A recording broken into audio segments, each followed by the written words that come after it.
ਵਾਹਿਗੁਰੂ ਵਾਹਿਗੁਰੂ ਵਾਹਿਗੁਰੂ ਵਾਹਿਗੁਰੂ ਵਾਹਿਗੁਰੂ। ਸ੍ਰੀ ਵਾਹਿਗੁਰੂ ਸਾਹਿਬ ਜੀ। ਤਨਾਸਰੀ ਮਹੱਲਾ ਪਹਿਲਾ। ਸਹਿਜ ਮਿਲੈ ਮਿਲਿਆ ਪਰਵਾਣ, ਨਾ ਤਿਸ ਮਰਨ ਨਾ ਆਵਣ ਜਾਣ। ਸਹਿਜ ਮਿਲੈ ਮਿਲਿਆ ਪਰਵਾਣ, ਨਾ ਤਿਸ ਮਰਨ ਨਾ ਆਵਣ ਜਾਣ। ਠਾਕੁਰ ਮਹਿ ਦਾਸ ਦਾਸ ਮਹਿ ਸੋਏ, ਜਹ ਦੇਖਾ ਤਹ ਅਵਰ ਨਾ ਕੋਏ।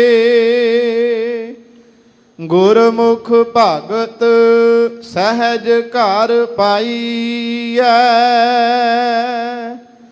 ਬਿਨ ਗੁਰ ਭੇਟੇ ਮਰ ਆਈਐ ਜਾਈਐ। ਗੁਰਮੁਖ ਭਗਤ ਸਹਿਜ ਘਰ ਪਾਈਐ, ਬਿਨ ਗੁਰ ਭੇਟੇ ਮਰ ਆਈਐ ਜਾਈਐ। ਵਾਹਿਗੁਰੂ ਜੀ ਕਾ ਖਾਲਸਾ ਵਾਹਿਗੁਰੂ ਜੀ ਕੀ ਫਤਿਹ। ਗੁਰੂ ਰੂਪ ਗੁਰੂ ਕੀ ਸਾਜੀ ਨਵਾਜੀ, ਗੁਰੂ ਸਰੂਪ ਗੁਰੂ ਖਾਲਸਾ ਸਾਧ ਸੰਗਤ ਜੀ। ਅੱਜ ਦਾ ਇਹ ਪਾਵਨ ਪਵਿੱਤਰ ਇਲਾਹੀ ਫਰਮਾਨ ਧਨਾਸਰੀ ਰਾਗ ਵਿੱਚ ਜੋ ਸਤਿਗੁਰੂ ਨਾਨਕ ਪਾਤਸ਼ਾਹ ਮਹਾਰਾਜ ਦੀਆਂ ਉਚਾਰੀਆਂ ਹੋਈਆਂ ਦੋ ਅਸਤਪਦੀਆਂ ਨੇ, ਇਹ ਦੂਸਰੀ ਅਸਤਪਦੀ ਹੈ।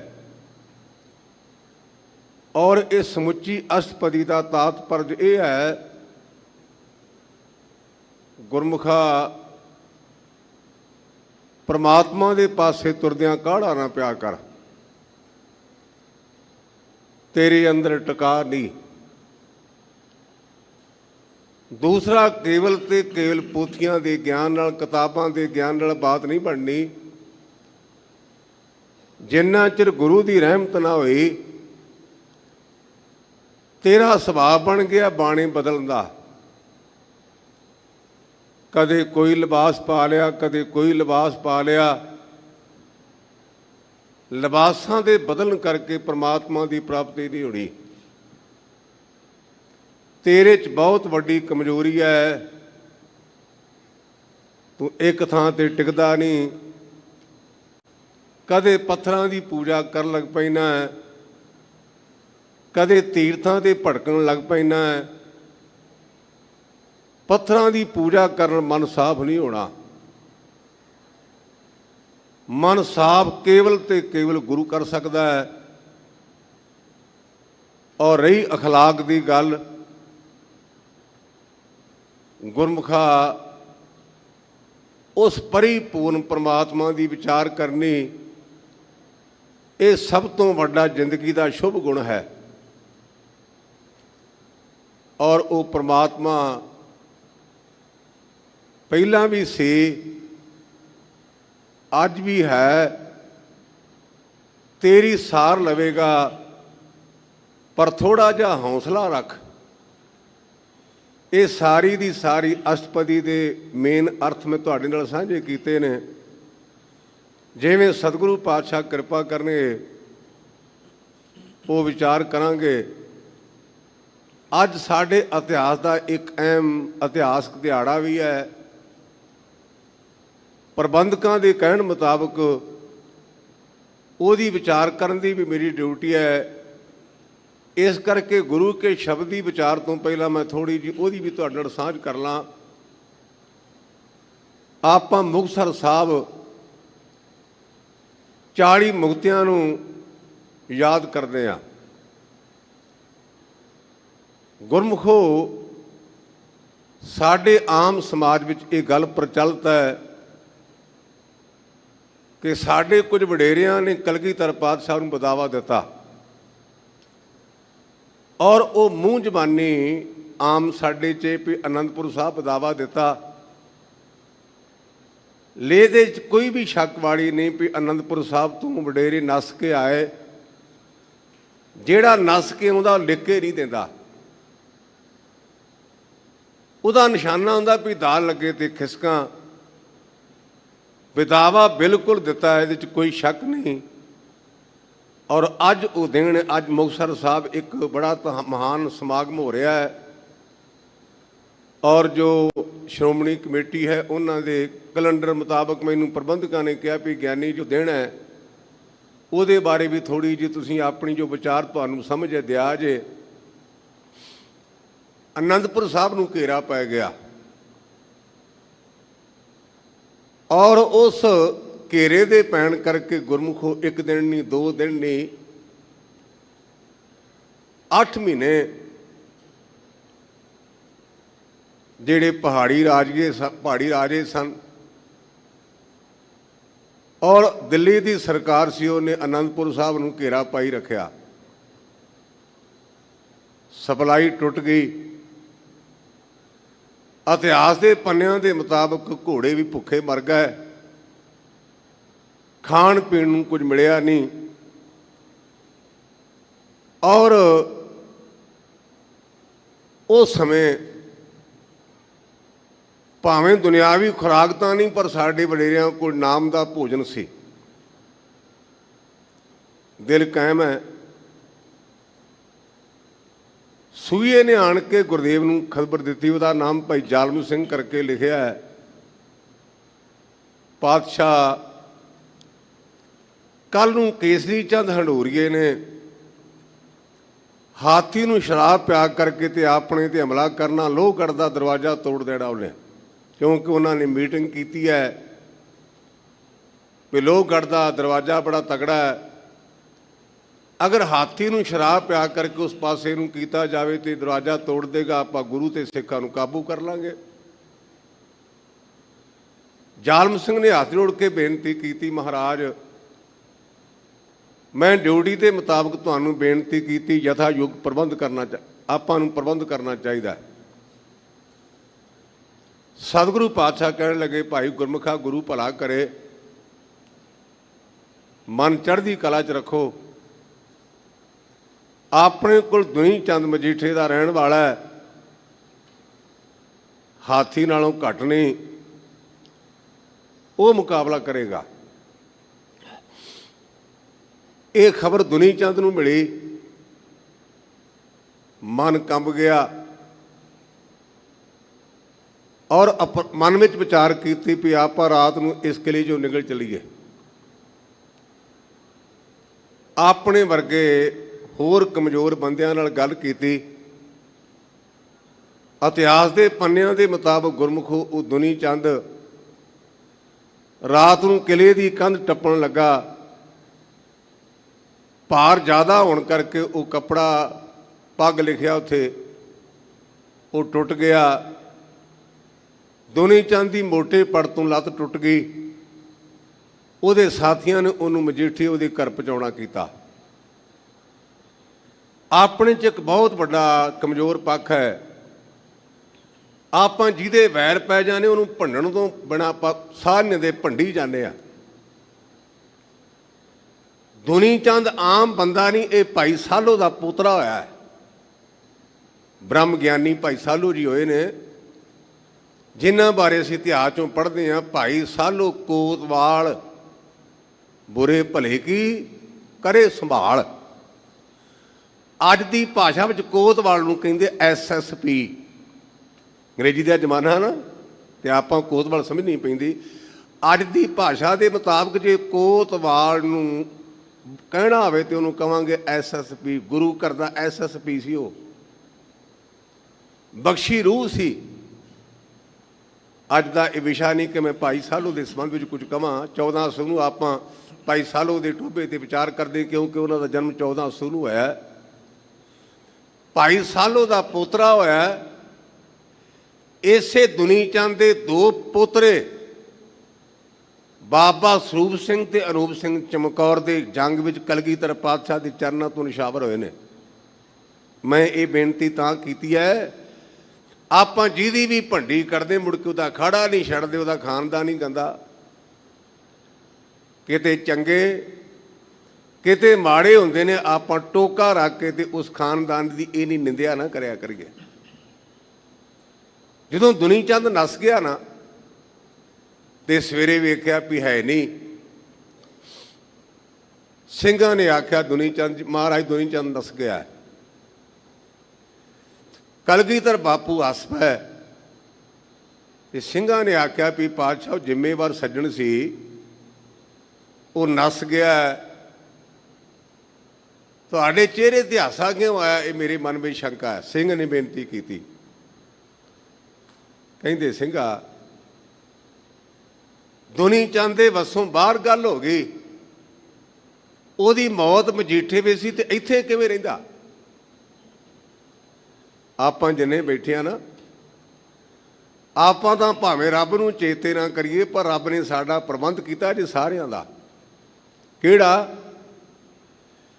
ਇਹਨੂੰ ਗਿਆਨੀ ਲੋਕ ਕਹਿੰਦੇ ਨੇ ਦੇਸ਼, ਕਾਲ ਤੇ ਵਸਤੂ।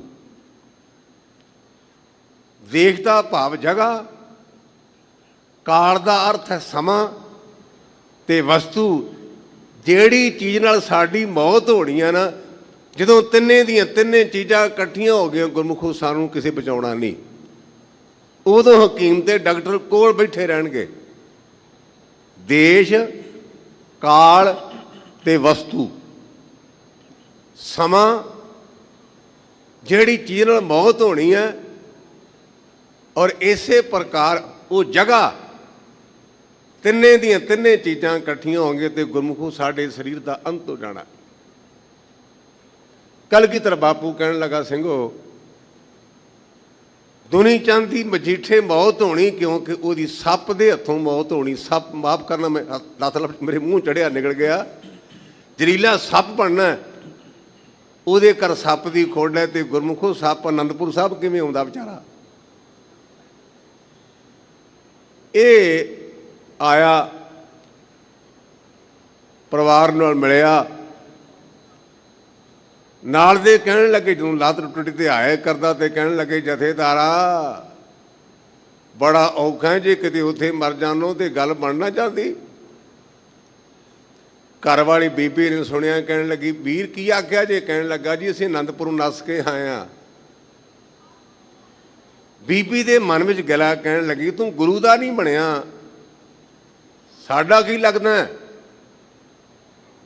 ਰਾਤ ਨੂੰ ਮੰਜੇ ਤੋਂ ਉੱਠਿਆ, ਸੱਪ ਨਿਕਲਿਆ ਤੇ ਦੁਨੀ ਚੰਦ ਦੀ ਮੌਤ ਹੋ ਗਈ, ਸੱਪ ਲੜ ਗਿਆ। ਇਸ ਘਟਨਾ ਦੀ ਚਰਚਾ ਥਾਂ ਥਾਂ ਤੇ ਹੋਈ। ਮਾਤਾ ਭਾਗ ਕੌਰ, ਜਿਹੜੇ ਗੁਰੂ ਪੰਚਮ ਪਾਤਸ਼ਾਹ ਮਹਾਰਾਜ ਦੇ 5 ਨਾਮਵਰ ਸਿੱਖ ਹੋਏ ਨੇ, ਭਾਈ ਲੰਗਾ, ਭਾਈ ਪੁਰਾਣਾ, ਭਾਈ ਜੇਠਾ, ਬਾਬਾ ਬਿਧੀ ਚੰਦ ਜੀ, ਇਹ ਭਾਈ ਲੰਗਾ ਦੀ ਔਲਾਦ ਵਿੱਚੋਂ ਸੀ, ਭਾਈ ਲੰਗਾ ਦੇ ਭਰਾ ਦੀ ਔਲਾਦ ਵਿੱਚੋਂ ਸੀ। ਇਹ ਮਾਤਾ ਭਾਗ ਕੌਰ ਦਾ ਸਹੁਰਾ ਨਗਰ ਜਿਹੜਾ ਉਹ ਪੱਟੀ ਹੈ। ਮਾਤਾ ਭਾਗ ਕੌਰ ਦੇ ਪਤੀ ਦਾ ਨਾਮ ਸੀ ਸਰਦਾਰ ਨਿਧਾਨ ਸਿੰਘ, ਅੰਮ੍ਰਿਤਧਾਰੀ ਸੀ। ਮਾਤਾ ਭਾਗ ਕੌਰ ਵੀ ਅੰਮ੍ਰਿਤਧਾਰੀ ਸੀ। ਮੈਂ ਇੱਕ ਨਾਲ ਬੇਨਤੀ ਕਰਾਂ ਆਪਣੇ ਭਾਈਚਾਰੇ ਨੂੰ, ਅਸੀਂ ਆਮ ਕਰਕੇ ਮਾਤਾ ਭਾਗੋ ਭਾਗੋ ਕਹੀ ਜਾਂਦੇ ਹਾਂ। ਅੰਮ੍ਰਿਤਧਾਰੀ ਸਿੰਘ ਦਾ ਅੱਧਾ ਨਾਂ ਲੈਣਾ ਗੁਰਮੁਖ ਬਹੁਤ ਵੱਡਾ ਗੁਨਾਹ, ਭਾਵੇਂ 5 ਸਾਲਾਂ ਦਾ ਬੱਚਾ ਵੀ ਹੋਵੇ। ਜਿਹੜਾ ਅੰਮ੍ਰਿਤਧਾਰੀ ਹੈ ਨਾ, ਉਹਦਾ ਅੱਧਾ ਨਾਂ ਲੈਣਾ ਬਹੁਤ ਵੱਡਾ ਗੁਨਾਹ ਹੈ। ਲੇਕਿਨ ਜਦੋਂ ਮਾਤਾ ਭਾਗ ਕੌਰ ਦੀ ਗੱਲ ਕਰਦੇ, ਮੈਂ ਆਮ ਵੇਖਿਆ ਵੀ ਕੋਈ ਮਾਤਾ ਭਾਗ ਕੌਰ ਨਹੀਂ ਕਹਿੰਦਾ, ਮਾਈ ਭਾਗੋ ਵੀ ਕਹੀ ਜਾਂਦੇ ਨੇ। ਮਾਤਾ ਭਾਗ ਕੌਰ ਅੰਮ੍ਰਿਤਧਾਰੀ ਹੈ। ਨਿਧਾਨ ਸਿੰਘ ਇਹਦਾ ਪਤੀ ਸੀ, ਵੜੈਚ ਉਹਦੀ ਗੋਦ ਸੀ ਸਹੁਰਿਆਂ ਦੀ। ਮਾਤਾ ਭਾਗ ਕੌਰ ਦਾ ਸਹੁਰਾ ਦੇਸ ਰਾਜ, ਉਹਦਾ ਨਾਂ ਲਿਖਿਆ, ਉਹ ਗੁਜ਼ਰ ਗਿਆ। ਤੇ ਉਹ ਜ਼ਮਾਨੇ 'ਚ ਲੋਕੀ ਸਤਾਰੀਆ ਕਰਦੇ ਨੇ, ਸਤਾਰੀਆ। ਮੈਂ ਖੁਦ ਆਪਣੀ ਸਮਾਜ 'ਚ ਵੇਖਿਆ, ਸਾਡੇ ਇਲਾਕੇ 'ਚ ਸਤਾਰੀਏ ਦਾ ਰਿਵਾਜ਼ ਸੀ ਤੇ ਸੰਤ ਬਾਬਾ ਕਰਤਾਰ ਸਿੰਘ ਨੇ ਪ੍ਰਚਾਰ ਕੀਤਾ ਤੇ ਮੁੜ ਕੇ ਅਸੀਂ ਫਿਰ ਦੁਸਹਿਰਾ ਮਨਾਉਣ। ਦੁਸਹਿਰਾ ਪੁਰਾਤਨ ਮਰਿਆਦਾ ਹੈ, ਪਰ ਸਮਾਜ ਦੇ ਮੁਤਾਬਕ ਆਪਾਂ ਉਹੋ ਜਿਹੇ ਹੋ ਜਾਂਦੇ ਹਾਂ। ਸਤਾਰੀਏ ਦੇ ਮਾਤਾ ਭਾਗ ਕੌਰ ਦੇ ਸਹੁਰੇ ਦੇ ਭੋਗ ਉੱਪਰ ਪੇਕੇ ਆਏ, ਜਿਵੇਂ ਅੱਜ ਵੀ ਆਉਂਦੇ ਨੇ। ਭੋਗ ਪਿਆ,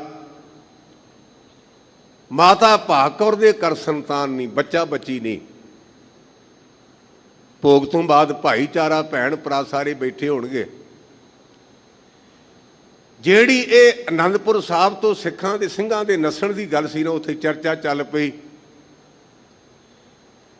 ਮੈਂ ਪਹਿਲਾਂ ਵੀ ਬੇਨਤੀ ਕੀਤੀ ਕਿ ਭਾਈ ਲੰਗਾ, ਸਾਡੇ ਕੋਲ ਤਾਂ 4 ਪੈਸੇ ਆ ਜਾਣ ਤੇ ਸਾਡੀ ਧੌਣ 'ਚ ਕਿੱਲਾ ਗੱਡਿਆ ਜਾਂਦਾ ਸੀ, ਗੁਰੂ ਨੂੰ ਸਿਰ ਝੁਕਾ ਕੇ ਰਾਜੀ ਨਹੀਂ। ਇਤਿਹਾਸ ਦੇ ਪੰਨੇ ਪੜ੍ਹੋ। ਪੱਟੀ ਨੂੰ ਅਸੀਂ 9 ਲੱਖੀ ਪੱਟੀ ਆਮ ਕਹਿੰਦੇ ਹਾਂ, 9 ਲੱਖੀ। ਇਹਦਾ 9 ਲੱਖੀ ਪੱਟੀ ਨਾਂ ਇਸ ਕਰਕੇ ਪਿਆ ਵੀ 3 ਲੱਖ ਰੁਪਈਆ ਨਸ਼ਹਿਰੇ ਵਾਲੇ ਚੌਧਰੀ ਤਾਰਦੇ ਸਨ, 3 ਲੱਖ ਰੁਪਈਆ ਝਵਾਲ ਵਾਲੇ ਚੌਧਰੀ ਤਾਰਦੇ ਸਨ, ਤੇ 3 ਲੱਖ ਪੱਟੀ ਵਾਲੇ। ਇਉਂ ਤਿੰਨਾਂ ਦੇ ਇਕੱਠੇ 9 ਲੱਖ ਰੁਪਈਏ ਨੂੰ 9 ਲੱਖੀ ਪੱਟੀ ਕਹਿੰਦੇ ਸਨ, ਤੇ ਇਹ ਮਾਮਲਾ ਪੱਟੀ ਤਰਦਾ ਸੀ। ਜਿਹੜਾ ਉਹ ਜ਼ਮਾਨੇ 'ਚ 3 ਲੱਖ ਰੁਪਈਆ ਮਾਮਲਾ ਭਰਦਾ, ਉਹਨੂੰ ਮਾੜਾ ਬੰਦਾ ਕਿਵੇਂ ਆਖਾਂਗੇ?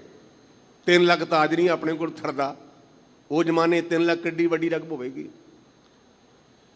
ਉਹ ਭਾਈ ਲੰਗਾ, ਮੈਂ ਬੇਨਤੀ ਕਰਨਾ, 4 ਪੈਸੇ ਆ ਗਏ, ਆਪਾਂ ਆਕੜਿਆ ਨਾ ਕਰੀਏ। ਇਹ ਗੁਰੂ ਦੀ ਦਾਤ ਹੈ। ਜਦੋਂ ਗੁਰੂ ਪੰਚਮ ਪਾਤਸ਼ਾਹ ਮਹਾਰਾਜ ਲਾਹੌਰ ਗਏ ਨੇ, ਨਾਲ ਗਿਆ ਭਾਈ ਲੰਗਾ। ਗੁਰੂ ਹਰਗੋਬਿੰਦ ਸੱਚੇ ਪਾਤਸ਼ਾਹ ਉਸੇ ਭਾਈ ਲੰਗਾ ਨੂੰ ਨਾਲ ਲੈ ਕੇ ਗਏ ਨੇ ਵੀ ਭਾਈ ਲੰਗਾ ਜੀ, ਤੁਸੀਂ ਸਾਰਾ ਕੁਝ ਇੱਥੇ ਵੇਖਿਆ, ਕਿਵੇਂ ਕਿਵੇਂ ਭਾਣਾ ਵਾਪਰਿਆ। ਭਾਈ ਲੰਗਾ, ਬਾਬਾ ਬਿਧੀ ਚੰਦ ਜਿਹੜੇ ਵੀ ਗੁਰਮੁਖ ਮਹਾਂਪੁਰਸ਼ ਸਨ, ਉਹਨਾਂ ਸਾਰਿਆਂ ਨੇ ਦੱਸਿਆ।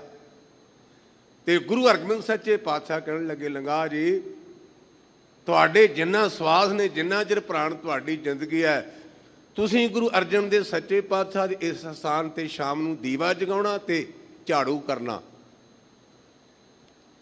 ਆਪਾਂ ਨੂੰ 1 ਮਹੀਨਾ ਤਨਖਾਹ ਨਾ ਮਿਲੇ ਤੇ ਆਪਾਂ ਕਹਿੰਦੇ ਆ ਚੁੱਕੋ ਰਜਾਈਨ, ਮੈਥੋਂ ਨਹੀਂ ਡਿਊਟੀ ਹੁੰਦੀ।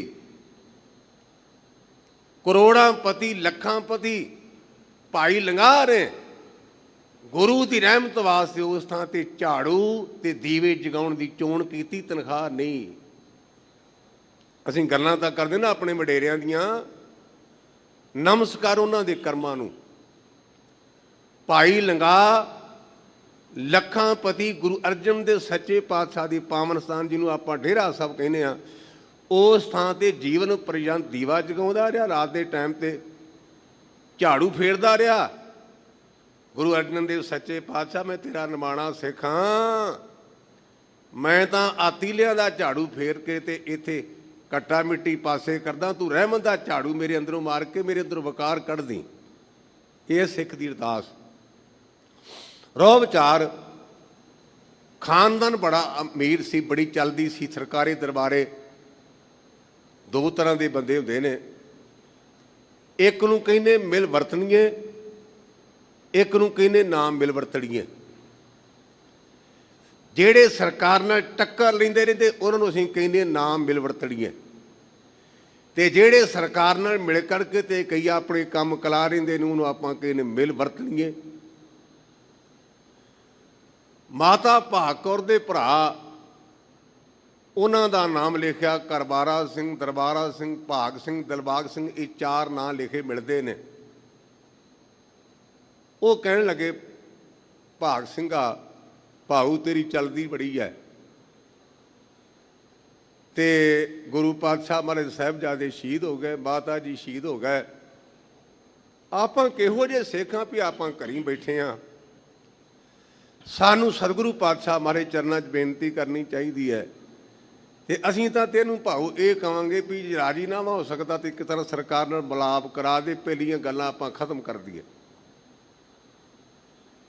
ਜਦੋਂ ਇਹ ਗੱਲ ਚੱਲ ਰਹੀ ਸੀ ਨਾ, ਤੇ ਮਾਤਾ ਭਾਗ ਕੌਰ ਕਹਿਣ ਲੱਗੀ, ਭਾਊ ਮੈਨੂੰ ਵੀ ਨਾਲ ਲੈ ਕੇ ਚੱਲੋ।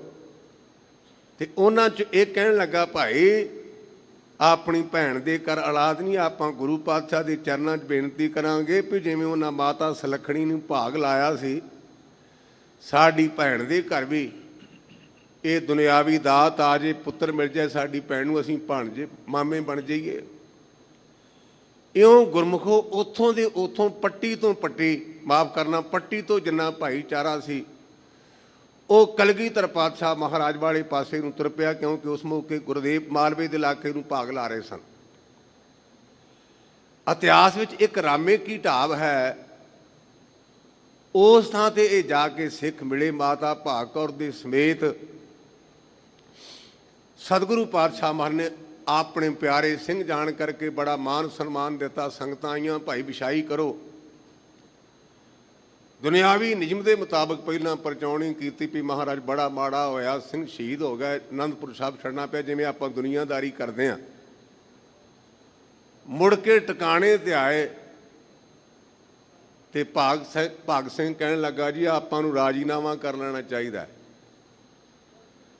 ਕਲਗੀਧਰ ਪਾਤਸ਼ਾਹ ਨੇ ਉੱਪਰ ਝਾਕਿਆ ਤੇ ਕਹਿਣ ਲੱਗੇ, ਭਾਗ ਸਿੰਘ ਆ ਬੜੇ ਮੌਕੇ ਤੇ ਆਇਆ, ਜਿੱਦਨ ਸਾਹਿਬਜ਼ਾਦੇ ਨੀਹਾਂ ਵਿੱਚ ਚਣੇਗੇ ਤੇਰਾ ਰਾਜੀਨਾਮਾ ਉਦੋਂ ਕਿੱਥੇ ਸੀ? ਜਦੋਂ ਦੁਪਹਿਰ ਦੇ ਮੌਕੇ ਮੱਘਰ ਸੁਦੀ ਪੰਚਮੀ ਵੀਰਵਾਰ ਵਾਲੇ ਦਿਹਾੜੇ ਸਾਡੇ ਪਿਤਾ ਗੁਰੂ ਤੇਗ ਬਹਾਦਰ ਪਾਤਸ਼ਾਹ ਦਿੱਲੀ ਵਿੱਚ ਸ਼ਹੀਦ ਕੀਤੇ, ਕਿ ਤੇਰਾ ਰਾਜੀਨਾਮਾ ਉਦੋਂ ਨਾ ਆਇਆ ਭਾਈ? ਚਮਕੌਰ ਦੇ ਪਾਵਨ ਅਸਥਾਨ ਤੇ 40 ਸਿੰਘਾਂ ਦੇ ਨਾਲ, ਸਾਨੂੰ 40 ਸਿੰਘ ਸੀ ਨਾਲ, ਸਾਡੇ ਪਿਆਰੇ ਸਨ ਸਾਹਿਬਜ਼ਾਦੇ, ਸਾਨੂੰ 10 ਲੱਖ ਨੇ ਘੇਰਾ ਪਾਇਆ, ਉਦੋਂ ਰਾਜੀਨਾਮਾ ਕਿੱਥੇ ਸੀ? ਇਹ ਮਾਇਆ ਜਿਹੜੀ ਨੇ ਵੱਡੇ ਵੱਡਿਆਂ ਨੂੰ ਝੁਕਾ ਦਿੰਦੀ ਹੈ। ਭਾਗ ਸਿੰਘ ਤੇ ਸਾਥੀ ਦਰਬਾਰਾ ਸਿੰਘ ਤੇ ਕਰਬਾਰਾ ਸਿੰਘ ਕਹਿਣ ਲੱਗੇ, ਪਾਤਸ਼ਾਹ ਫਿਰ ਸਾਡੀ ਤੁਹਾਡੇ ਨਾਲ ਨਿਭਣੀ ਬੜੀ ਔਖੀ ਹੈ। ਤੇ ਗੁਰਦੇਵ ਕਹਿੰਦੇ, ਮੈਂ ਕਦੋਂ ਕਿਹਾ ਸੀ ਵੀ ਤੁਸੀਂ ਨਿਭਾਓ, ਜਿਵੇਂ ਚੰਗਾ ਲੱਗਦਾ ਲਿਖ ਕੇ ਦੇ ਦਿਓ। ਜੇ ਜਮਾਤੀ ਹੋਇਆ ਨੇ ਲਿਖ ਕੇ ਦਿੱਤਾ ਵੀ ਅਸੀਂ ਤੁਹਾਡੇ ਸਿੱਖ ਨਹੀਂ, ਤੂੰ ਸਾਡਾ ਗੁਰੂ ਨਹੀਂ। ਕਲਗੀਧਰ ਪਾਤਸ਼ਾਹ ਨੇ ਅੱਗੇ ਚਲੇ ਗਏ। ਉਧਰ ਤੁਰਕਾਂ ਦੀ ਸੈਨਾ ਮਗਰ ਮਗਰ ਪੈਰਵਾਈ ਕਰਦੀ ਆ ਰਹੀ ਹੈ। ਜਿਹੜਾ ਕੋਟ ਕਪੂਰਾ ਹੈ, ਕਪੂਰੇ ਨੇ ਵਸਾਇਆ ਹੈ। ਇਹ ਇਕੱਲੇ ਕਪੂਰੇ ਦੀ ਗੱਲ ਨਹੀਂ, ਸਾਡੀ ਸਾਰਿਆਂ ਦੀ ਅੰਦਰ ਦੀ ਗੱਲ ਹੈ। ਅਸੀਂ ਚਾਹੁੰਦੇ ਦੋਵੇਂ ਪਾਸੇ ਸੈੱਟ ਰਵੇ, ਪਰ ਬਾਣੀ ਕਹਿੰਦੀ ਆਪ ਗਵਾਈਏ ਤਾਂ ਸ਼ਹੁ ਪਾਈਏ।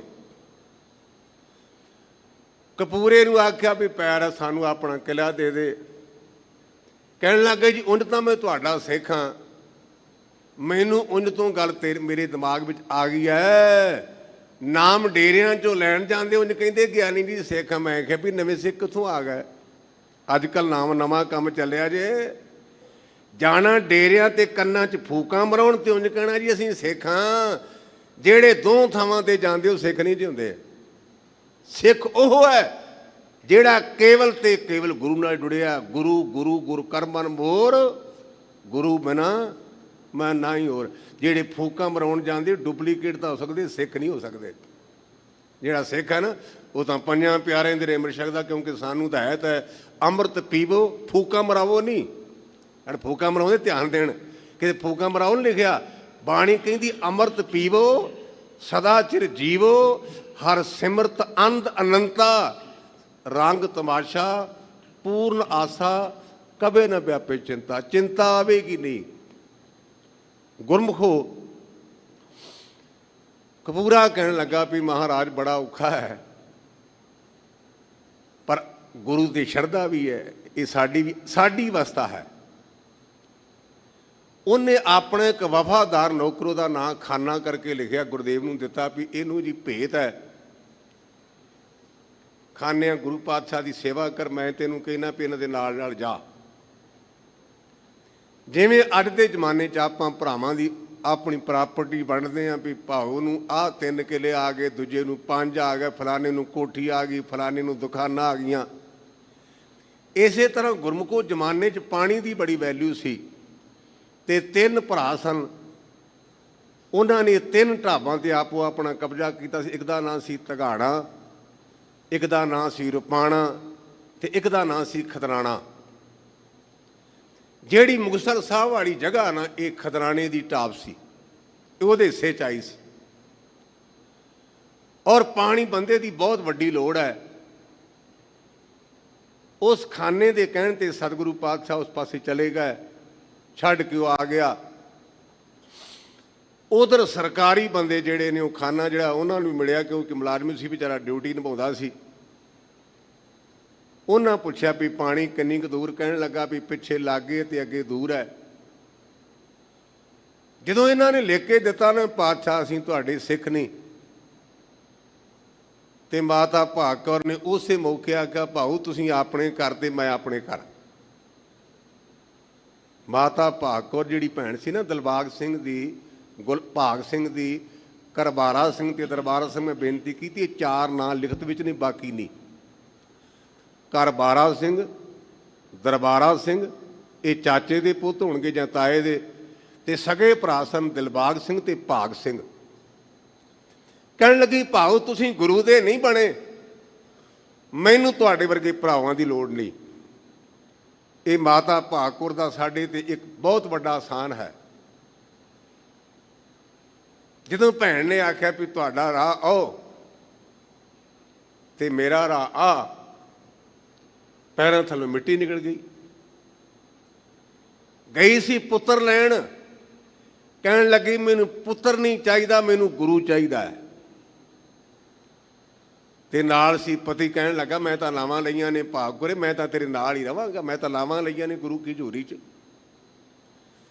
ਜਦੋਂ ਬੀਬੀ ਨੇ ਇਹ ਆਖਿਆ ਨਾ ਵੀ ਭਾਊ ਤੁਹਾਨੂੰ ਆਪਣਾ ਘਰ ਤੇ ਮੈਨੂੰ ਆਪਣਾ ਘਰ, ਝੰਜੋੜੇ ਗਏ, ਸ਼ਰਮ ਵੀ ਆਉਂਦੀ ਹੈ। ਕਲਗੀਧਰ ਪਾਤਸ਼ਾਹ ਮਹਾਰਾਜ ਤਿੰਨਾਂ ਕਾਲਾਂ ਦੀ ਜਾਣਨ ਵਾਲੇ ਨੇ, ਗੁਰੂ ਗੁਰਮੁਖੋ ਜਾਣਦਾ ਤਿੰਨਾਂ ਕਾਲਾਂ ਦੀ ਅੱਗੇ ਕੀ ਹੋਣਾ ਹੈ। ਜਿਹੜਾ ਗੁਰੂ ਤ੍ਰਿਕਾਲਦਰਸ਼ੀ ਹੈ, ਤ੍ਰਿਕਾਲਦਰਸ਼ੀ। ਮੁੱਕ ਦੀ ਗੱਲ, ਉਸ ਢਾਬ ਤੇ ਜਾ ਕੇ ਨਾ ਇਸ਼ਨਾਨ ਕੀਤਾ, ਕਿਉਂਕਿ ਗੁਰੂ ਕੇ ਸਿੱਖ ਨੂੰ ਹਦਾਇਤ ਹੈ, ਕਰ ਇਸ਼ਨਾਨ ਸਿਮਰ ਪ੍ਰਭ ਆਪਣਾ। ਇਸ਼ਨਾਨ ਕਰ, ਵਾਹਿਗੁਰੂ ਨੂੰ ਚੇਤੇ ਕਰ। ਵੱਡੇ ਵੱਡੇ ਕਛਹਿਰੇ ਸਨ, ਹੁਣ ਤਾਂ ਗੁਰਮੁਖੋ ਅਸੀਂ ਕਛਹਿਰਿਆਂ ਦੇ ਪਹੁੰਚਿਆਂ ਵਰਗੇ ਬਣਾਏ ਹੁੰਦੇ ਨੇ। ਕਛਹਿਰਾ ਉਂਝ ਵੈਸੇ ਜਾਂਘੀਆ ਹੀ ਹੁੰਦਾ ਹੈ, ਪਿੰਡ ਥਲੇ 'ਚ ਪਾਉਣਾ ਹੈ ਵੀ ਵੱਡਾ ਗਿਆਨੀ ਜੀ, ਅਮਰ ਦੀ ਮਰਿਆਦਾ ਵੀ ਪੂਰੀ ਕਰਨੀ ਹੈ ਤਾਂ ਕਛਹਿਰਾ, ਪਰ ਹੈ ਥੋੜ੍ਹਾ ਜਿਹਾ ਪੌਣਾ ਕੁ ਮੀਟਰ। ਕਛਹਿਰਾ ਗੁਰਮੁਖੋ ਇੱਕ ਪਰਦਾ ਹੈ। ਇਹ ਬੜਾ ਮਹਾਨ ਅੰਗ, ਅੱਜ ਦਾ ਇਹ ਵਿਸ਼ਾ ਨਹੀਂ ਪਈ ਮੈਂ ਇਸ ਪਾਸੇ ਜਾਵਾਂ। ਗੁਰੂ ਕੇ ਸਿੰਘਾਂ ਨੇ ਇਸ਼ਨਾਨ ਕਰਕੇ ਆਪਣੇ ਜਿਹੜੇ ਕਛਹਿਰੇ ਸਨ ਉਹ ਝਾੜਾਂ ਤੇ ਪਾ ਦਿੱਤੇ। ਤੁਰਕਾਂ ਨੂੰ ਪਤਾ ਚੱਲਿਆ ਵੀ ਇਹ ਗੁਰੂ ਕੇ ਸਿੰਘ ਨੇ ਤੇ ਗੁਰੂ ਇੱਥੇ ਹੋਵੇਗਾ। ਮੁੱਕ ਦੀ ਗੱਲ, ਤੁਰਕਾਂ ਨੇ ਹਮਲਾ ਕਰ ਦਿੱਤਾ। ਔਰ ਉਸ ਹਮਲੇ ਦੇ ਵਿੱਚੋਂ ਜਿੰਨੇ ਵੀ ਸੰਗ, ਉਹਨਾਂ ਦਾ ਨਾਂ ਉੱਥੋਂ ਤੁਸੀਂ ਜਾ ਕੇ ਲੱਭ ਸਕਦੇ ਹੋ, ਨਾਂ ਲਿਖੇ ਉਹਨਾਂ ਨੂੰ, ਗੁਰਮੁਖਾਂ ਸਾਰਿਆਂ ਦੇ, 40 ਦੇ, ਸਾਰੇ ਸ਼ਹੀਦ ਹੋ ਗਏ। ਪਰ ਉਹਨਾਂ 'ਚੋਂ ਅਜੇ 3 ਦੇ ਸਵਾਦ ਚੱਲਦੇ ਹਨ। ਉਹਨਾਂ ਦੇ ਨਾਂ ਲਿਖੇ ਨੇ ਭਾਈ ਰਾਏ ਸਿੰਘ। ਇਹ ਭਾਈ ਰਾਏ ਸਿੰਘ ਬਾਬੇ ਮਨੀ ਸਿੰਘ ਦਾ ਪੁੱਤ ਹੋਇਆ। ਆਪਾਂ ਸਿੰਘਾਂ ਧਿਆਨ ਧਰਿਆ ਕਰੋ ਗੁਰੂ ਕੇ ਸਿੱਖੋ।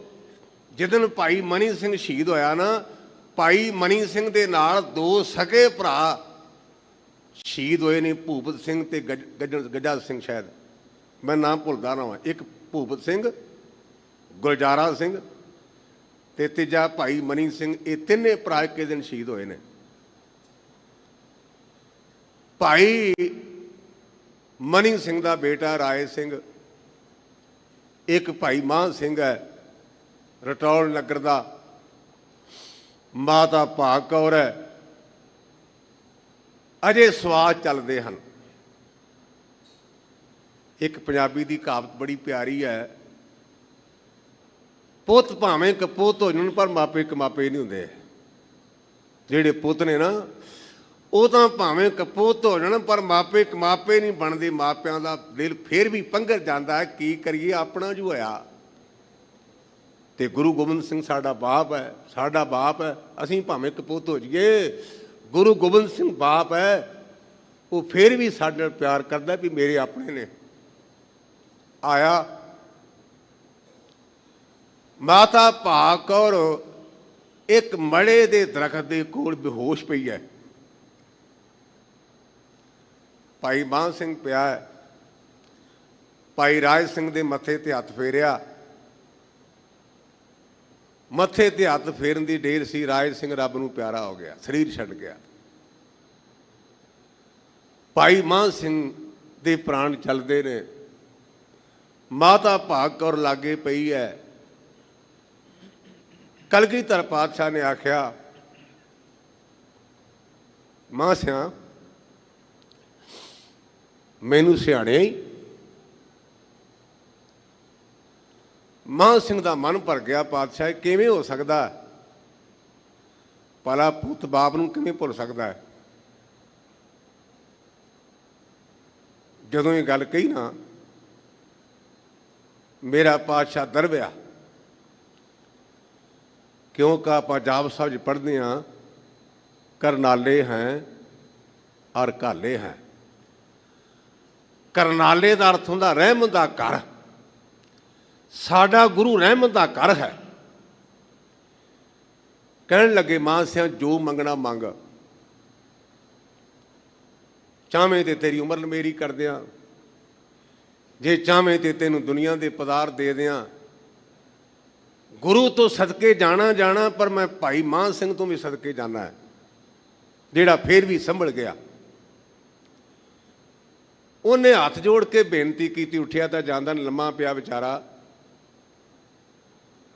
ਕਲਗੀਧਰ ਬਾਪੂ ਨੇ ਆਖਿਆ, ਜੇ ਚਾਹੁੰਦਾ ਕਰ ਅਮੀਰ ਦਿਆਂ, ਰਾਜ ਭਾਗ ਤੇ ਤੈਨੂੰ ਜਗੀਰ ਦਿਆਂ, ਕਰ ਕੰਚਨ ਵਾਂਗ ਸਰੀਰ ਦਿਆਂ, ਕੀ ਦਿਲ ਦੀਆਂ ਵਿਉਂਤਾਂ ਲਾਉਣਾ। ਜੇ ਚਾਹੁੰਦਾ ਕਰ ਅਮੀਰ ਦਿਆਂ, ਕਰ ਕੰਚਨ ਵਾਂਗ ਸਰੀਰ ਦਿਆਂ, ਰਾਜ ਭਾਗ ਤੇ ਤੈਨੂੰ ਜਗੀਰ ਦਿਆਂ, ਕੀ ਦਿਲ ਦੀਆਂ ਵਿਉਂਤਾਂ ਲਾਉਣਾ। ਬਾਬੇ ਮਾਨ ਸਿੰਘ ਦਾ ਮਨ ਭਰ ਗਿਆ। ਇਹ ਆਪਾਂ ਇਤਿਹਾਸ ਤਾਂ ਵਾਜਦੇ ਹਾਂ, ਕਿਤੇ ਇਤਿਹਾਸ ਨੂੰ ਵਾਜ ਕੇ ਤੇ ਆਪਾਂ ਵੀ ਗੁਰਮੁਖ ਜਿਹੜਾ ਗੁਰੂ ਨੂੰ ਬਦਾਵਾ ਅੰਦਰੋਂ ਦਿੱਤਾ ਹੈ, ਇਹ ਲੱਪ ਉਡਾ ਦਈਏ। ਕਹਿੰਦਾ ਨਹੀਂ ਰਾਜ ਭਾਗ ਦੀ ਚਾਹ ਦਾਤਾ, ਨਹੀਂ ਰਾਜ ਭਾਗ ਦੀ ਚਾਹ ਦਾਤਾ, ਮੁਕਤੀ ਦਾ ਬਣੀ ਗਵਾਹ ਦਾਤਾ। ਦਿਲ ਸੱਚ ਦੀ ਤਕੜੀ ਹਾੜ ਦਿਓ, ਜੇ ਮਿਹਰ ਅਸਾਂ ਤੇ ਕਰ ਦਿਓ, ਲਿਖਿਆ ਬਦਾਵਾ ਪਾੜ ਦਿਓ।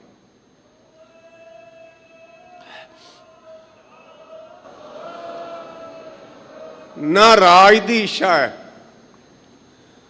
ਨਾ ਮੁਕਤੀ ਦੀ ਇੱਛਾ ਹੈ।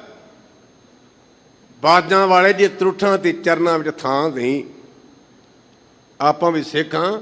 ਇਹ ਕਿਆ ਕਰੋ, ਰਾਜ ਨਾ ਚਾਹੂੰ, ਮੁਕਤ ਨਾ ਚਾਹੂੰ, ਮਨ ਪ੍ਰੀਤ ਚਰਨ ਕਮਲਾਰੇ।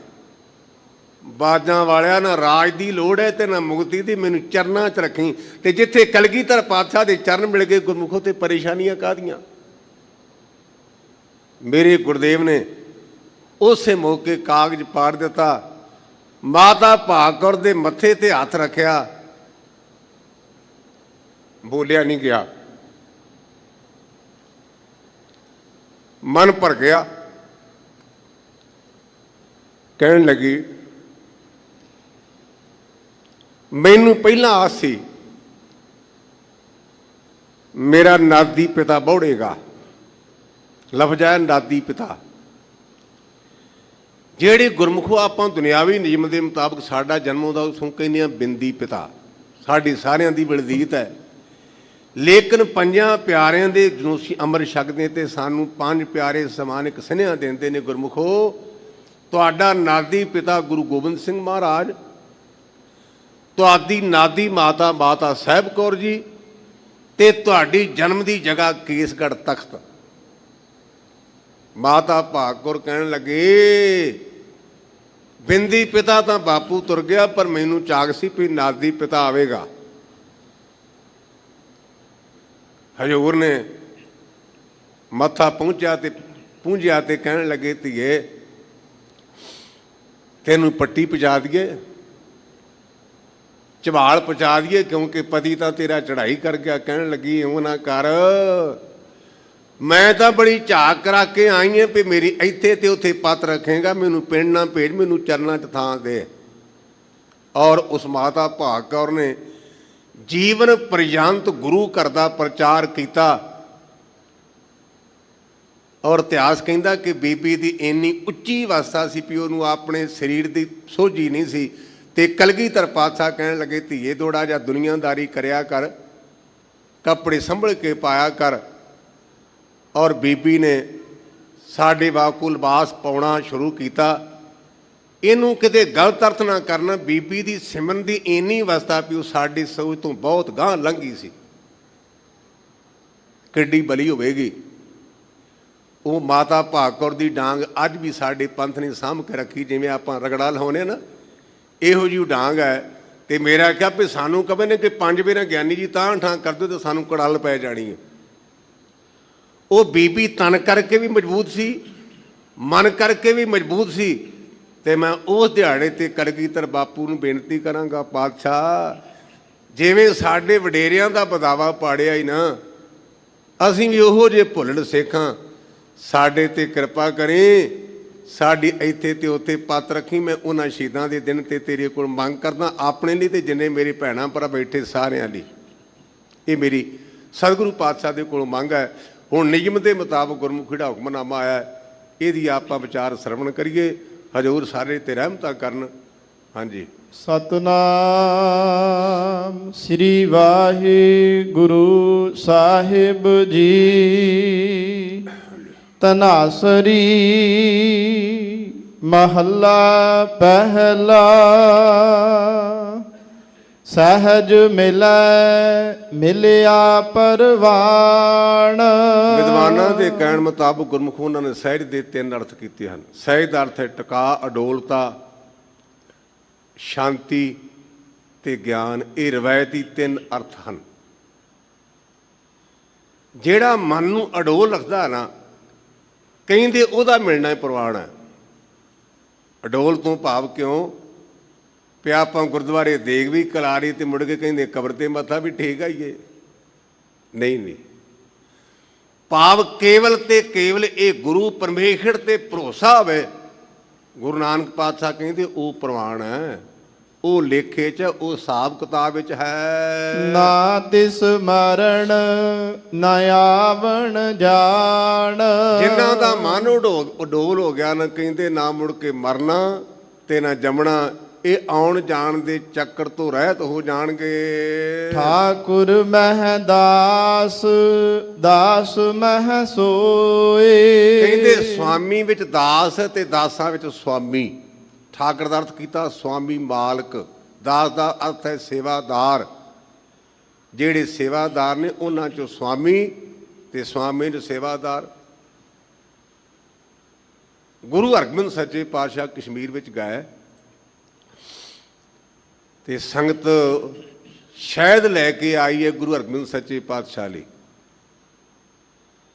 ਰਸਤੇ 'ਚ ਉਹਨਾਂ ਪੜਾਅ ਕੀਤਾ ਕਿਸੇ ਨਗਰ ਵਿੱਚ। ਉੱਥੇ ਗੁਰੂ ਕਾ ਸਿੱਖ ਰਹਿੰਦਾ ਸੀ, ਭਾਈ ਕੱਟੂ ਦਾ ਨਾਂ ਲਿਖਿਆ। ਉਹਨੂੰ ਸਾਹ ਦਾ ਰੋਗ ਸੀ, ਦਮੇ ਦਾ। ਤੇ ਸਾਹ ਵਾਲੇ ਨੂੰ ਸ਼ਹਿਦ ਬੜਾ ਚੰਗਾ ਹੁੰਦਾ। ਉਧਰ ਠੰਡ ਵੈਸੇ ਵੀ ਜ਼ਿਆਦੀ ਹੈ।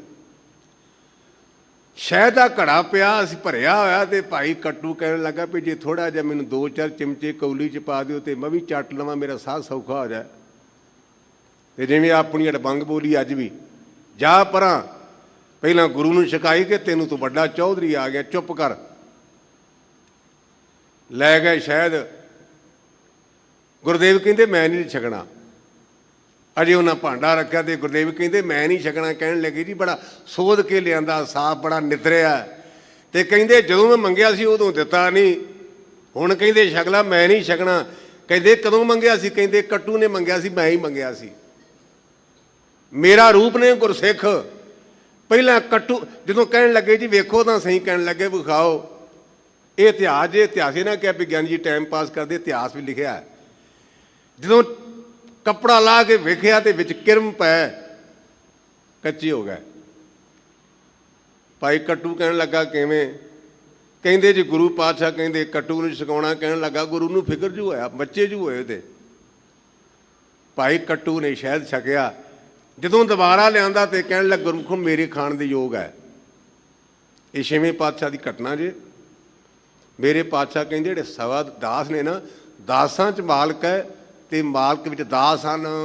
ਜਹ ਦੇਖਾ ਤਹ ਅਵਰ ਨਾ ਕੋਏ। ਜਿਨ੍ਹਾਂ ਦਾ ਮਨ ਗਿਆਨਵਾਨ ਅਡੋਲ ਅਵਸਥਾ 'ਚ ਕਹਿੰਦੇ ਜਿਹੜੇ ਪਾਸੇ ਵੇਂਦੇ ਨੇ ਉਹਨਾਂ ਨੂੰ ਇੱਕ ਪ੍ਰਮਾਤਮਾ ਦਿਸਦਾ, ਪ੍ਰਮਾਤਮਾ ਤੋਂ ਬਿਨਾਂ ਦੂਜਾ ਹੋਰ ਕੋਈ ਹੈ ਹੀ ਨਹੀਂ। ਗੁਰਮੁਖ ਭਗਤ ਸਹਿਜ ਘਰ ਪਾਈਐ।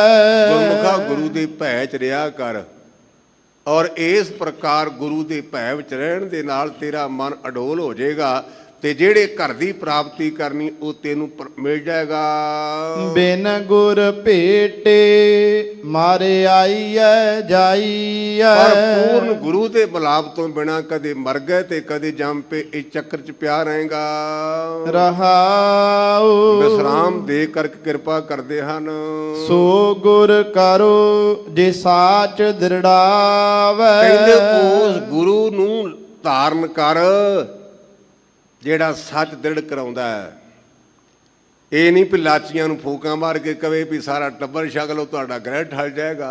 ਬੋਤਲ 'ਚ ਫੂਕਾਂ ਮਾਰੀਆਂ ਤੇ ਇਹ ਕਹਿਣਗੇ ਜੀ ਅੰਮ੍ਰਿਤ ਹੈ ਬੋਤਲ ਵਿੱਚ, ਬਾਬੇ ਨੇ ਫੂਕਾਂ ਮਾਰੀਆਂ। ਬਾਬੇ ਥੁੱਕ ਥੋੜੀ ਅੰਮ੍ਰਿਤ ਹੁੰਦੀ ਹੈ। ਬਾਬਾ ਫੂਕਾਂ ਮਾਰੇਗਾ ਤੇ ਬੋਤਲ ਸਾਂਭ ਕੇ ਰੱਖਣਗੇ। ਭਾਗਾਂ ਵਾਲੀਏ ਇਹ ਬੋਤਲ ਤਾਂ ਰੱਖਦੇ ਬਾਬਿਆਂ ਨੇ ਅੰਮ੍ਰਿਤ ਦਿੱਤਾ ਹੈ। ਅੰਮ੍ਰਿਤ ਨਹੀਂ, ਉਹ ਥੁੱਕ ਹੈ, ਥੁੱਕ। ਅੰਮ੍ਰਿਤ ਉਹ ਹੈ ਅੰਮ੍ਰਿਤ ਪੀਆ ਸਤਿਗੁਰ ਦੀਆ, ਅਵਰ ਨਾ ਜਾਣਾ ਦੂਆ ਤੀਆ। ਕਿਸੇ ਪੋਥੀ 'ਚ ਲਿਖਾ ਦੇ ਵੀ ਬਾਬੇ ਦੀਆਂ ਫੂਕਾਂ ਵਾਲਾ ਜਾਂ ਲਾਚੀਆਂ ਦਾ ਅੰਮ੍ਰਿਤ ਹੈ, ਆਪਾਂ ਭੁੱਲੀ ਜਾਂਦੇ ਆ। ਗੁਰੂ ਸਾਨੂੰ ਸਮੱਤ ਦੇ ਦੇ ਕਿਤੇ। ਮੇਰੇ ਪਾਤਸ਼ਾਹ ਕਹਿੰਦੇ ਨੇ ਭਾਈ ਉਹ ਗੁਰੂ ਕਰ ਜਿਹੜਾ ਸੱਚ ਤੇਰੇ ਅੰਦਰ ਦ੍ਰਿੜ ਕਰਾਵੇ। ਆਪ ਅੰਮ੍ਰਿਤ ਛਕਿਆ ਨਾ, ਸਾਰੇ ਧਿਆਨ ਦੇ ਜੇ। ਅਸੀਂ ਅੰਮ੍ਰਿਤ ਛਕਿਆ 5 ਵੇਰਾਂ, ਮਾਫ ਕਰਨਾ 15 ਵੇਰਾਂ। 5 ਪਿਆਰੇ ਸਾਹਿਬਾਨਾਂ ਨੇ ਕਿਹਾ ਬੋਲ ਵਾਹਿਗੁਰੂ ਜੀ ਕਾ ਖਾਲਸਾ ਵਾਹਿਗੁਰੂ ਜੀ ਕੀ ਫਤਿਹ। ਸਾਨੂੰ ਉਹਨਾਂ ਨੇ ਵਾਹਿਗੁਰੂ ਦ੍ਰਿੜ ਕਰਾਇਆ, ਬੰਦਾ ਦ੍ਰਿੜ ਨਹੀਂ ਕਰਾਇਆ। ਇਸ ਕਰਕੇ ਮੇਰੇ ਪਾਤਸ਼ਾਹ ਕਹਿੰਦੇ ਉਹ ਗੁਰੂ ਕਰ ਜਿਹੜਾ ਸੱਚ ਦ੍ਰਿੜ ਕਰਾਵੇ, ਜਿਹੜਾ ਵਾਹਿਗੁਰੂ ਨਾਲ ਜੋੜੇ। ਅਕਥ ਕਥਾਵੈ ਸ਼ਬਦ ਮਿਲਾਵੈ। ਜਿਹੜੀ ਨਾ ਕਹਿਣ ਵਾਲੀ, ਜਿਹੜੀ ਕਥਾ ਮੁੱਕਣ ਵਾਲੀ ਨਹੀਂ, ਉਹਦੀ ਸੋਝੀ ਦੇ ਦੇ। ਤੇ ਸ਼ਬਦ ਅਰਥ ਹੈ ਬ੍ਰਹਮ, ਜਿਹੜਾ ਬ੍ਰਹਮ ਨਾਲ ਮਿਲਾਪ ਕਰਾ ਦੇਵੇ। ਹਰ ਕੇ ਲੋਗ ਅਵਰ ਨਹੀਂ ਕਾਰਾ। ਜਿਹੜੇ ਭਾਈ ਪਰਮੇਸ਼ਰ ਦੇ ਬੰਦੇ ਨੇ ਨਾ, ਜਿਹੜੇ ਪਰਮੇਸ਼ਰ ਦੇ ਲੋਕ ਨੇ, ਜੀ ਨੇ, ਉਹਨਾਂ ਨੂੰ ਹੋਰ ਕੋਈ ਕੰਮ ਨਹੀਂ। ਸਾਚੋ ਠਾਕੁਰ ਸਾਚ ਪਿਆਰਾ। ਉਹ ਭਾਈ ਵਾਹਿਗੁਰੂ ਨੂੰ ਆਪਣਾ ਮਾਲਕ ਸਮਝਦੇ ਤੇ ਉਹਦੇ ਨਾਲ ਪਿਆਰ ਕਰਦੇ ਹਨ। ਤਨ ਮਹਿ ਮਨੂਆ ਮਨ ਮਹਿ ਸਾਚਾ। ਕਿਉਂਕਿ ਤਨ ਕਰਕੇ ਮਨ ਬਣੇਗਾ, ਜੇ ਤਨ ਨਹੀਂ ਤੇ ਮਨ ਕਿੱਥੇ। ਔਰ ਉਹ ਗੁਰਮੁਖ ਜਾਣ ਜਿਹੜੇ ਨੇ ਜਿਹਨਾਂ ਸੱਚ ਦ੍ਰਿੜ ਕੀਤਾ ਨਾ, ਉਹਨਾਂ ਦੇ ਮਨ ਵਿੱਚ ਸੱਚਾ ਪਰਮਾਤਮਾ ਅੱਥੇ ਪਰ ਪਰਪੱਕ ਹੈ, ਦ੍ਰਿੜ ਹੈ। ਸੋ ਸਾਚਾ ਮਿਲ ਸਾਚੇ ਰਾਚਾ। ਕਹਿੰਦੇ ਉਹੋ ਹੀ ਸੱਚਾ ਹੈ ਜਿਹੜਾ ਸੱਚੇ ਪ੍ਰਮਾਤਮਾ ਨਾਲ ਇੱਕਮਿਕ ਹੋਇਆ। ਰਾਜਾ ਤੋਂ ਭਾਵ ਘੁਲਿਆ ਮਿਲਿਆ ਹੈ। ਸੇਵਕ ਪ੍ਰਭ ਕੈ ਲਾਗੈ ਪਾਏ। ਜਿਹੜੇ ਭਾਈ ਪਰਮੇਸ਼ਰ ਦੇ ਪਿਆਰ ਨੇ ਉਹ ਕੇਵਲ ਤੇ ਕੇਵਲ ਵਾਹਿਗੁਰੂ ਦੇ ਚਰਨੀ ਪੈਂਦੇ ਹਨ। ਸਤਿਗੁਰ ਪੂਰਾ ਮਿਲੈ ਮਿਲਾਏ। ਜਿਹੜਾ ਸਤਿਗੁਰੂ ਆਪ ਪ੍ਰਮਾਤਮਾ ਨਾਲ ਮਿਲਿਆ ਉਹੀ ਮਿਲਾਪ ਕਰਾਵੇਗਾ। ਆਪ ਦਿਖਾਵੈ ਆਪੇ ਦੇਖੈ। ਜਿਹੜਾ ਭਾਈ ਆਪਾਂ ਨੂੰ ਇਹ ਅਨੁਭਵ ਹੁੰਦਾ ਨਾ ਵੀ ਅਰਥਾਂ ਤੇ ਵਾਹਿਗੁਰੂ ਇਹ ਉਹੀ ਆਪਾਂ ਨੂੰ ਸੋਝੀ ਦੇ ਰਿਹਾ, ਆਪ ਹੀ ਵੇਖਣ ਵਾਲਾ ਹੈ। ਹੱਠ ਨਾ ਪਤੀਜੈ ਨਾ ਬਹੁ ਭੇਖੈ। ਪਿਆਰਿਆਂ ਨਾਲ ਲਿਬਾਸਾਂ ਕਰਕੇ ਤੇ ਨਾ ਜਿੱਦ ਕਰਕੇ ਉਹਦੀ ਪ੍ਰਾਪਤੀ ਹੋਣੀ ਹੈ। ਘੜ ਭਾਂਡੇ ਜਿਨ ਅੰਮ੍ਰਿਤ ਪਾਇਆ। ਸਰੀਰਾਂ ਰੂਪੀ ਭਾਂਡੇ ਕੜਕੇ ਜਿਸ ਪ੍ਰਮਾਤਮਾ ਨੇ ਨਾਮ ਅੰਮ੍ਰਿਤ ਪਾਉਣਾ ਕੀਤਾ ਵਿੱਚ। ਪ੍ਰੇਮ ਭਗਤ ਪ੍ਰਭ ਮਨ ਪਤੀ ਆਇਆ। ਜਿਨ੍ਹਾਂ ਮੈਂ ਤੋਂ ਪਰਾਂ ਹੋ ਕਰਕੇ ਪ੍ਰਮਾਤਮਾ ਦੀ ਭਗਤੀ ਕੀਤੀ, ਉਹਦਾ ਮਨ ਪਤੀਜ ਗਿਆ, ਉਹਨਾਂ ਨੂੰ ਨੇਚਾ ਆ ਗਿਆ, ਦ੍ਰਿੜ ਹੋ ਗਿਆ। ਪਤਿਆਵੇ ਤੋਂ ਪਾਪ ਪਤੀਜ ਜਾਣਾ, ਦ੍ਰਿੜ ਹੋ ਜਾਣਾ ਮਨ ਵਿੱਚ। ਪੜ ਪੜ ਭੂਲੇ ਚੋਟਾਂ ਖਾਹੇ। ਬੜੀਆਂ ਕਿਤਾਬਾਂ ਪੜੀਆਂ ਕਈਆਂ ਤੇ ਮਾਣ ਹੋ ਗਿਆ, ਪਰ ਕਹਿੰਦੇ ਇਸ ਹੰਕਾਰ ਕਰਕੇ ਚੋਟਾਂ ਖਾਂਦੇ ਹਨ। ਬਹੁਤ ਸਿਆਣਪ ਆਵੇ ਜਾਹੇ। ਜਿਹੜਾ ਤੂੰ ਆਪਣੇ ਆਪ ਨੂੰ ਬਹੁਤਾ ਸਿਆਣਾ ਸਮਝਦਾ, ਇਹਦੇ ਨਾਲ ਆਉਣ ਜਾਣ ਦਾ ਚੱਕਰ ਬਣਿਆ ਰਹੇਗਾ। ਸਹਿਜ ਸਿਆਣਪਾਂ ਲੱਖ ਹੋਏ ਤਾਂ ਇਕਨ ਚੱਲੇ ਨਾਲ। ਨਾਮ ਜਪੈ ਪਉ ਭੋਜਨ ਖਾਏ। ਜਿਹੜੇ ਗੁਰਮੁਖ ਪਿਆਰ ਨੇ, ਗੁਰਮੁਖੋ ਨਾਮ ਜਪਦੇ ਨੇ ਤੇ ਪ੍ਰਮਾਤਮਾ ਦਾ ਡਰ ਰੱਖਣਾ, ਇਹੋ ਹੀ ਉਹਨਾਂ ਦਾ ਭੋਜਨ ਹੈ, ਖੁਰਾਕ ਹੈ। ਗੁਰਮੁਖ ਸੇਵਕ ਰਹੇ ਸਮਾਏ। ਗੁਰੂ ਦੇ ਸਨਮੁਖ ਹੋ ਕਰਕੇ ਸੇਵਾ ਕੀਤੀ ਤੇ ਉਹਦੇ ਵਿੱਚ ਅਮਰਜ ਹੋ ਗਏ, ਇੱਕ ਮੇਕ ਹੋ ਗਏ, ਅਭੇਦ ਹੋ ਗਏ। ਪੂਜ ਸਿਲਾ ਤੀਰਥ ਬਨ ਵਾਸਾ। ਪੱਥਰਾਂ ਦੀ ਪੂਜਾ ਕੀਤੀ, ਤੀਰਥਾਂ ਤੇ ਗਏ, ਜੰਗਲਾਂ 'ਚ ਟਿਕਾ ਰੱਖਿਆ ਆਪਣਾ। ਭਰਮਤ ਡੋਲਤ ਭਏ ਉਦਾਸਾ। ਉਹ ਕਹਿੰਦੇ ਮਹਿਮਾ ਵਿੱਚ ਪੈ ਕਰਕੇ ਡੋਲੀ ਜਾਂਦੇ ਤੇ ਮਨ ਉਦਾਸ ਹੈ, ਪਤਾ ਨਹੀਂ ਗੱਲ ਬਣੇ ਜਾਂ ਨਾ ਬਣੇ। ਮਨ ਮੈਲੈ ਸੁਚਾ ਕਿਉਂ ਹੋਏ। ਇਹ ਪਿਆਰਾ ਜਿਹੜਾ ਮਨ ਮੈਲਾ ਸੁੱਚਾ ਕਿਵੇਂ ਹੋਵੇਗਾ, ਪਹਿਲਾਂ ਮਰੀ ਦੱਸਦੇ ਨੇ, ਅੱਗੇ ਇਲਾਜ ਦੱਸਣਗੇ। ਸਾਚ ਮਿਲੈ ਪਾਵੈ ਪਤ ਸੋਏ। ਜਦੋਂ ਗੁਰਮੁਖਾ ਸੱਚੇ ਪ੍ਰਮਾਤਮਾ ਨਾਲ ਮਿਲ ਗਿਆ ਤੇ ਫਿਰ ਤੇਰੀ ਪਤ ਹੈ, ਫਿਰ ਸਤਕਾਰ ਹੈ। ਜਿਵੇਂ ਆਪਾਂ ਬਾਬਾ ਕਬੀਰ ਜੀ, ਬਾਬਾ ਰਵਿਦਾਸ ਜੀ, ਇਸੇ ਤਰ੍ਹਾਂ ਜੈ ਦੇਵ ਦਾ ਸਤਕਾਰ ਕਰਦੇ ਹਾਂ। ਆਚਾਰਾ ਵਿਚਾਰ ਸਰੀਰ। ਸਾਰਿਆਂ ਤੋਂ ਵੱਡਾ ਗੁਰਮੁਖਾ ਖਿਲਾ ਕੇ ਵੀ ਉਹਦਾ ਪ੍ਰਮਾਤਮਾ ਤੇਰੇ ਅੰਦਰ ਹੈ, ਇਸ ਗੱਲ ਨੂੰ ਸਮਝਣਾ ਕਰ। ਆਦ ਜੁਗਾਦ ਸਹਿਜ ਮਨ ਧੀਰ। ਜਿਹੜਾ ਜੁਗਾਂ ਤੋਂ ਪ੍ਰਮਾਤਮਾ ਤੇ ਆਦੀ ਹੈ ਨਾ, ਉਸ ਪ੍ਰਮਾਤਮਾ 'ਚ ਆਪਣਾ ਮਨ ਜੋੜ ਤੇ ਹੌਸਲਾ ਰੱਖਣਾ ਕਰ।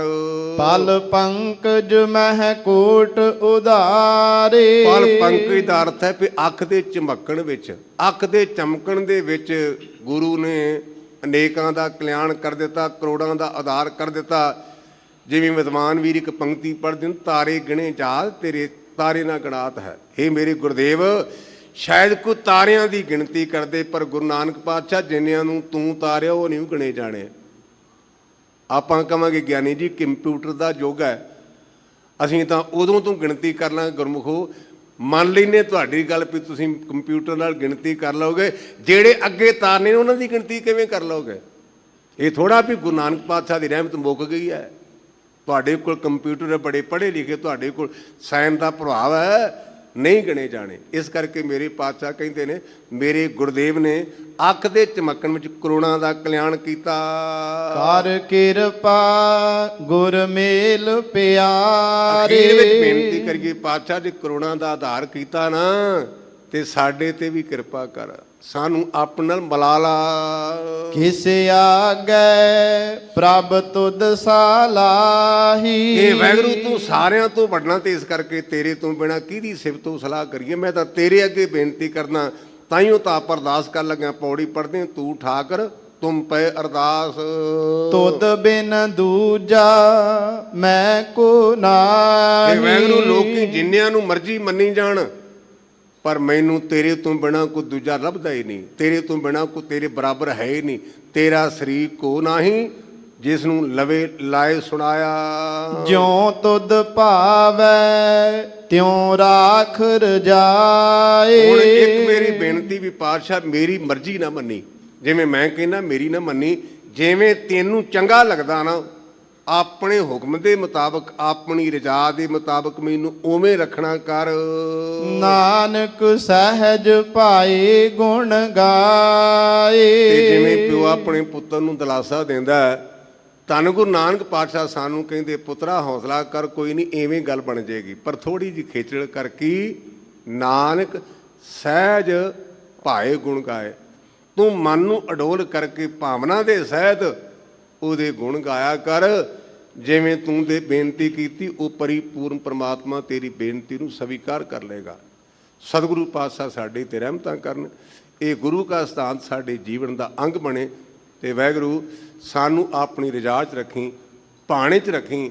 ਇਹ ਤੇਰੇ ਚਰਨਾਂ 'ਚ ਅਰਦਾਸ ਬੇਨਤੀ ਹੈ, ਪੁੱਲਾਂ ਚੁੱਕਾਂ ਦੀ ਮੁਆਫੀ ਜੀ। ਕਿਸ ਆਗੈ ਪ੍ਰਭ ਤੁਧ ਸਾਲਾਹੀ। ਤੁਧ ਬਿਨ ਦੂਜਾ ਮੈਂ ਕੋ ਨਾਹੀ। ਜਿਉ ਤੁਧ ਭਾਵੈ ਤਿਉ ਰਾਖ ਰਜਾਏ। ਨਾਨਕ ਸਹਿਜ ਪਾਏ ਗੁਣ ਗਾਏ। ਵਾਹਿਗੁਰੂ ਜੀ ਕਾ ਖਾਲਸਾ, ਵਾਹਿਗੁਰੂ ਜੀ ਕੀ ਫਤਿਹ। ਵਾਹਿਗੁਰੂ ਜੀ ਕਾ ਖਾਲਸਾ, ਵਾਹਿਗੁਰੂ ਜੀ ਕੀ ਫਤਿਹ। ਸ਼ੇਰੇ ਪੰਜਾਬ ਗੁਰਬਾਣੀ YouTube ਚੈਨਲ ਨੂੰ ਵੱਧ ਤੋਂ ਵੱਧ ਸਬਸਕ੍ਰਾਈਬ ਕਰੋ ਤੇ ਇਸ ਤੇ ਗੁਰਬਾਣੀ, ਸ਼ਬਦ ਕੀਰਤਨ ਤੇ ਇਤਿਹਾਸ ਨਾਲ ਵੱਧ ਤੋਂ ਵੱਧ ਜੁੜ ਕੇ ਆਨੰਦ ਮਾਣੋ ਤੇ ਆਪਣੀ ਜ਼ਿੰਦਗੀ ਨੂੰ ਸਫਲ ਕਰੋ। ਵਾਹਿਗੁਰੂ ਜੀ ਕਾ ਖਾਲਸਾ, ਵਾਹਿਗੁਰੂ ਜੀ ਕੀ ਫਤਿਹ।